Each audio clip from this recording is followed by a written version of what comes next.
Salam Kamir, kekaguman ilahi mengarah pada iman dan rahmat. Saudara-saudari yang terkasih, hari ini Injilnya bertema tentang air. Ketika bangsa Israel dalam bacaan pertama bicara tentang kehausan, mereka protes pada Tuhan. Kemudian mereka minta air. Apakah kami dibawa keluar dari penjajahan hanya untuk mati, kami, anak cucu kami, dan juga ternak-ternak kami mati kehausan di padang pasir? Tidak ada air lagi. Maka Musa pun membawa tongkat untuk memukul batu, dan kemudian keluarlah air. Tongkatnya. Lalu sabda air itu seperti sabda. Sabdamu Bapa bagai air segar, sejuk dan damai saat ku dengar, mengalir tenang, tiada henti, sumber hidup dan kasih sejati. Sabdamu Tuhan seperti air tenang. Ini yang memberkati, membasahi kita semuanya. Oh, tidak kelihatan gelembung-gelembung udaranya. Sabdamu Tuhan bagai air segar, membasahi, menyuburkan bumi, menggugah jiwa, segarkan hati, kobarkan nurani untuk bersaksi. Injil hari ini berbicara tentang air hidup. Yesus pergi ke daerah orang Samaria di Sikem.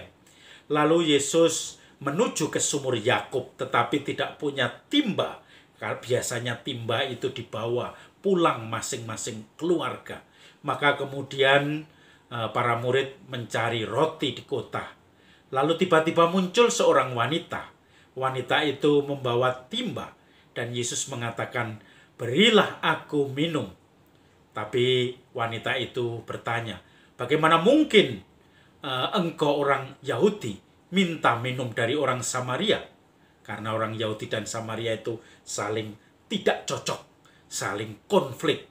Maka kemudian Yesus mengatakan, kalau kamu tahu kepada siapa kamu berbicara, maka kamu akan minta air hidup. Wanita itu pun protes, bagaimana mungkin kamu timba saja tidak punya, kamu bagaimana mengambil air itu?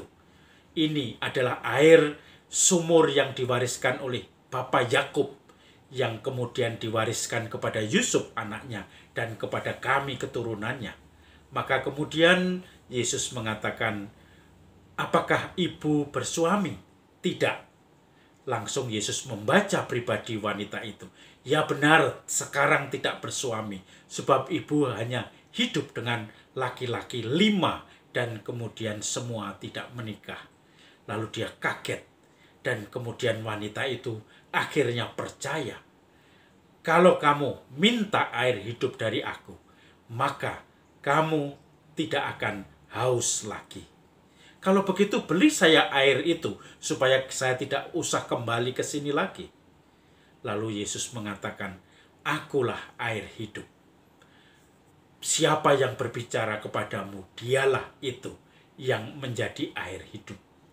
Maka barang siapa percaya, dia tidak akan haus lagi. Lalu wanita itu lari ke Samaria, ke kampung halamannya. Dia cerita kepada banyak orang. Kemudian banyak orang mulai mendengar cerita dari wanita itu. Lalu mereka datang bertemu Yesus sendiri. Ketika bertemu Yesus, mereka minta supaya Yesus tinggal dengan mereka. Yesus pun tinggal 2 hari lamanya mengajarkan tentang kehidupan. Dan semakin banyak orang percaya.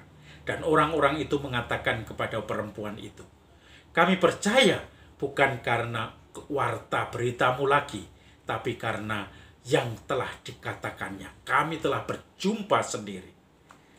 Air hidup. Saudara-saudari yang terkasih, air hidup. Firman-Mu, sabdamu bagai air hidup, menyegarkan semua. Kita sering berada dalam pengalaman padang gurun, seperti wanita tadi dalam pengalaman kebingungan di dunia ini untuk mencari mana yang benar, mana yang salah. Seperti orang Israel dalam bacaan pertama, kita juga kadang merasakan protes pada Tuhan. Kenapa pengalaman-pengalaman saya ini selalu pengalaman yang negatif? Pengalaman yang gagal, pengalaman saya rugi, saya merasa terpojokkan, saya tertipu, saya merasa dibuang, saya tidak dihargai. Lalu di situ kita protes pada Tuhan. Tuhan, kenapa Engkau memperlakukan saya seperti itu? Sering terjadi bukan? Ini bukan jarang lagi, tapi sering kita mempertanyakan kasih Tuhan itu. Saudara-saudari yang terkasih, ada satu pengalaman yang bagi saya menarik. Ketika ada orang yang sedang mengalami kegagalan, mungkin saya pernah cerita. Teman saya di SMA pada waktu itu, dia mengalami seakan-akan hidupnya sudah habis. Dia kehilangan anaknya. Anaknya itu sakit kanker getah bening. Waktu saya ketemu pertama, badannya gede kuat. Tapi tidak begitu lama saya diminta untuk minyak suci di Rumah Sakit Panti Rapih. Waktu itu saya berkarya di Jogja. Lalu saya minyak suci. Kemudian bahkan saya diundang untuk misa peringatan arwahnya.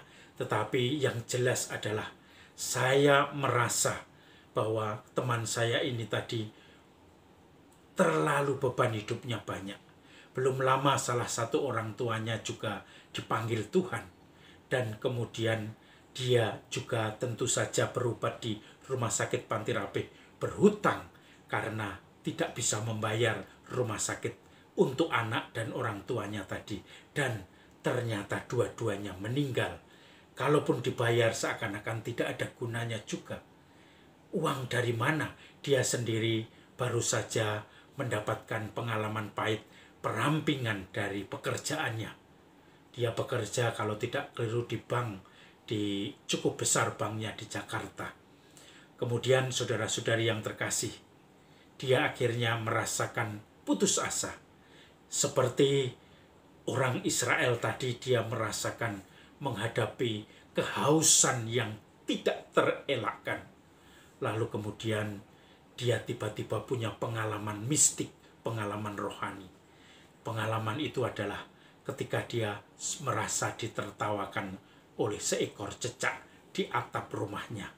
Cek, cek, cek, cek, cek, cek, cek. Lalu dia mengatakan, jatuh. Ternyata benar, cecak itu jatuh. Dia mulai lagi mempraktekkan yang lain. Ternyata bisa. Dan akhirnya dia sekarang menjadi motivator untuk banyak perusahaan. Menjadi pelatih untuk pasukan khusus Angkatan Udara di Yogyakarta.